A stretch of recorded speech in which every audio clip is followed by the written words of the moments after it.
What is up, my Sabronis, my Cam Dog lovers, and my very sad Ohio State fans?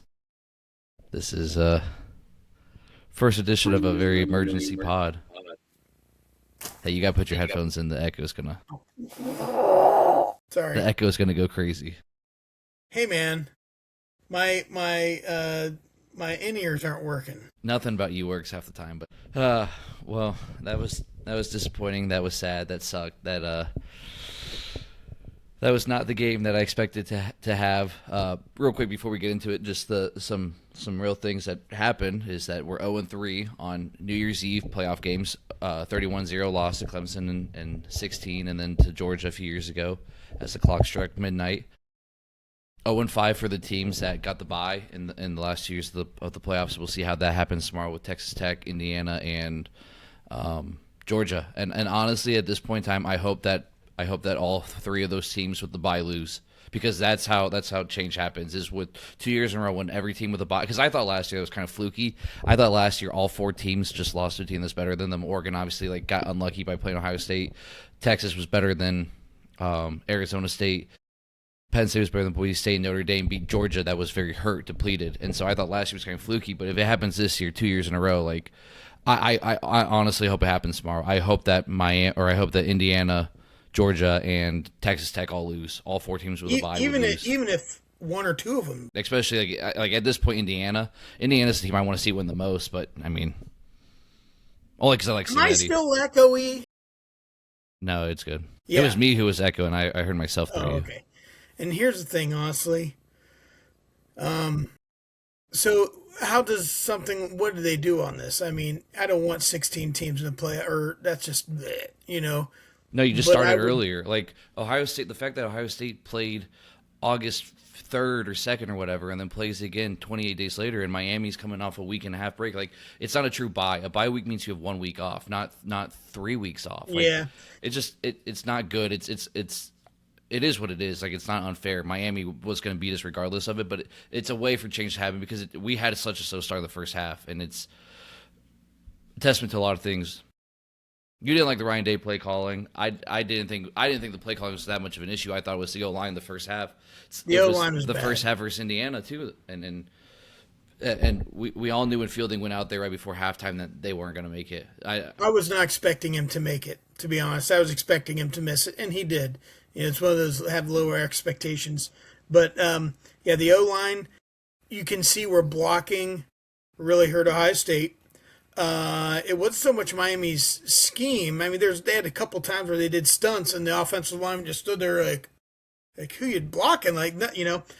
So they weren't doing anything crazy. It was just, they were just blocks of marble that didn't move. And so, but even the blocking scheme down to Jeremiah Smith, unfortunately, that obviously cost us a touchdown. He was just lazy on the blocking scheme, and it cost us. And Yeah. so I mean, it was blocking, but it was all the way around, and it was just too much too late for Ohio State.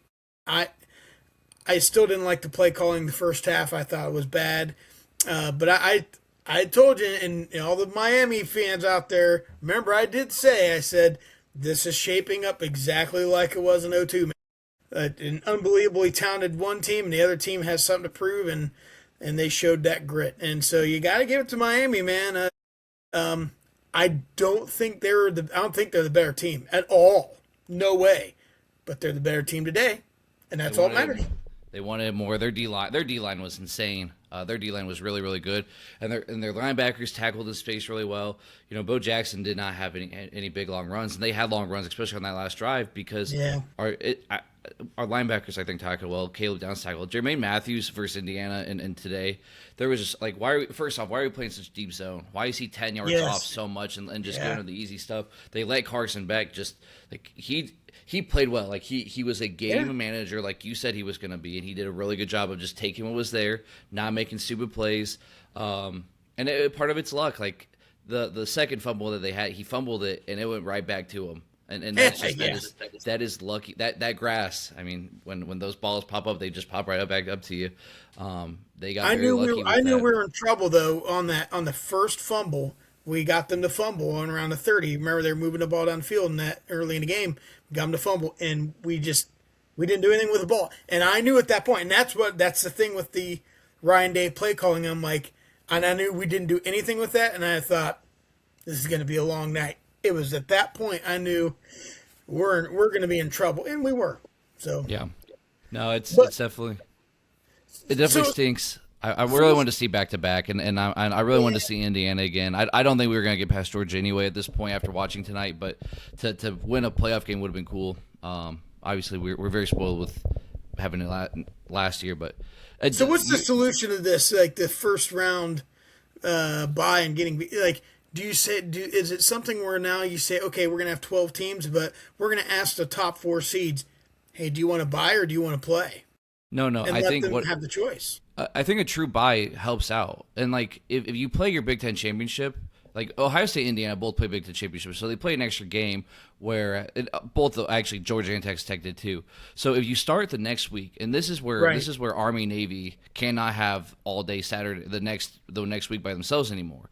If you make Army and Navy Saturday by themselves, but this year wasn't. There was bowl games in the afternoon. So if you give them their own time slot, you do a Friday night playoff game, you do Saturday ones, and you get Army and Navy the 3:30 slot, have a 12 o'clock playoff game and 8 o'clock playoff game, but they don't want to go up against the NFL any more than they have to. But you have to start it then. You have to start it then, and then you have to do the next week as your quarterfinal, and then this week is your semifinal weeks, and then the national championship is next week in 1 week.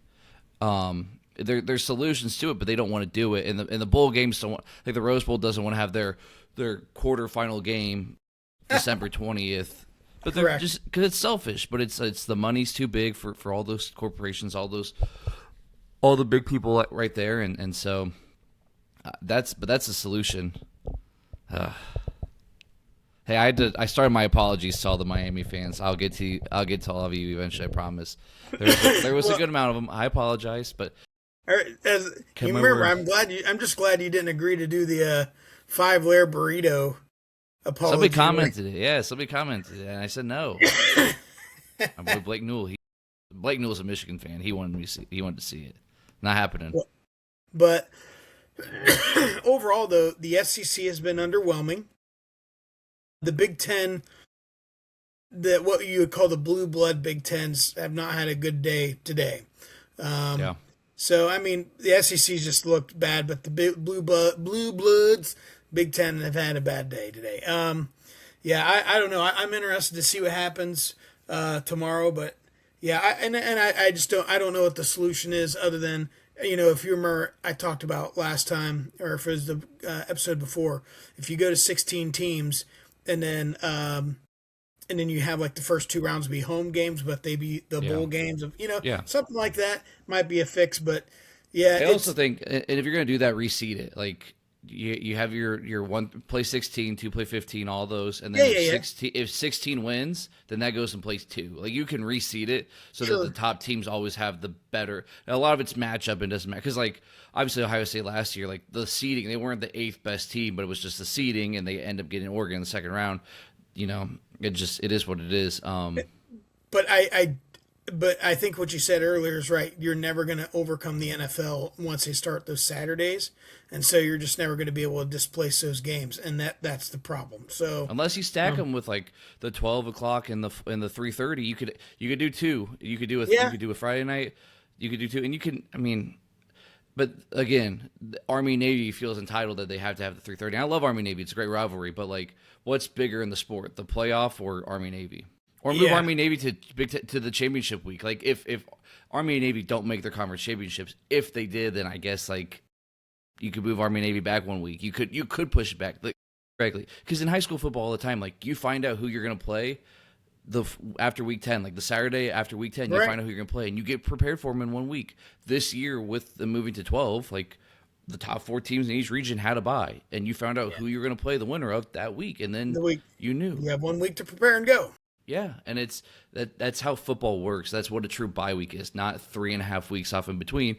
And the 4 team, everybody had the same amount of time off. Yeah. Now it's just not. It's not that. So, I don't know where Ohio State goes from here. Obviously, Jane Fielding will never kick for Ohio State again. I don't know if he's eligible if he's got years left. But if you're Ryan Day, you gotta say, buddy, like you're done. Yeah. I expect Sain's played poor the last 2 weeks, 2 games. That dude needs to hit the weight room. Yep. He needs to gain 10 to 15 pounds of muscle.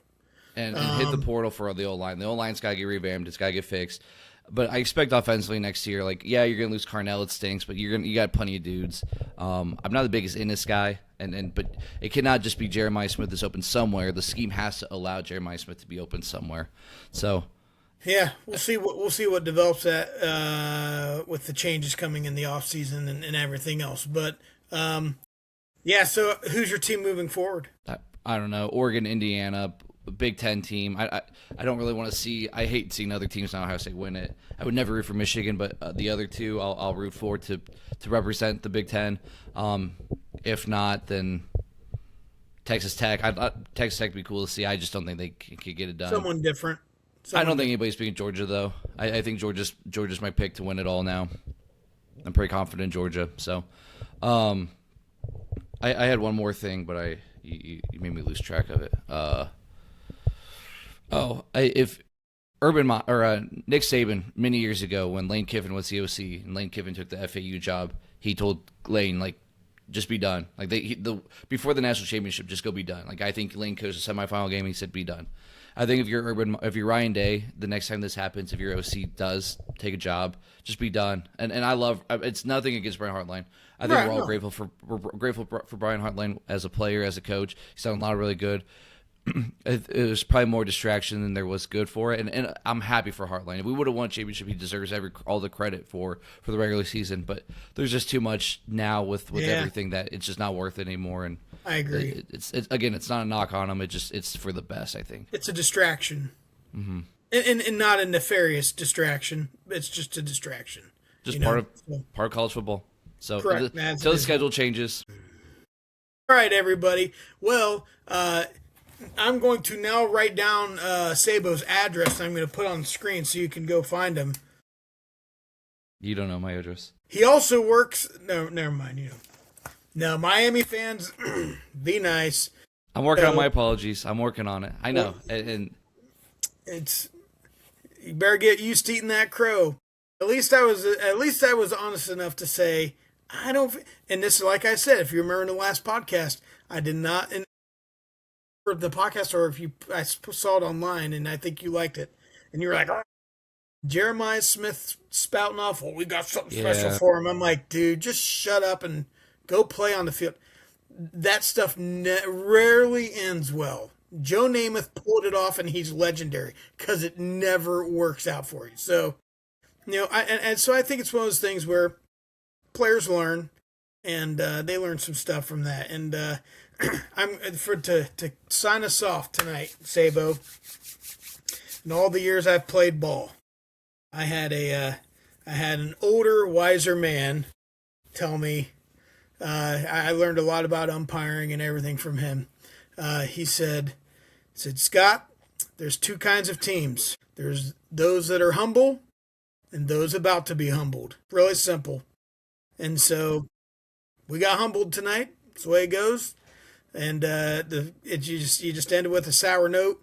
But you know what? Everyone but one team ends the season that way, so we'll be okay. Yep. Hey, last time we lost our last Big Ten game of the season and then lost a bowl game was 2 years ago. We lost to Michigan, then we lost to Missouri, and we won the national championship the next year. So, as a Buckeye fan, I'm always optimistic. I'm glad you are. Can't wait for the Steelers to just dagger in the heart this weekend. That's probably going to happen, too. It will. It's okay. Hey, I'll see you next year. Yep. Enjoy. Thanks, Dad. Yep. Enjoy these games tomorrow.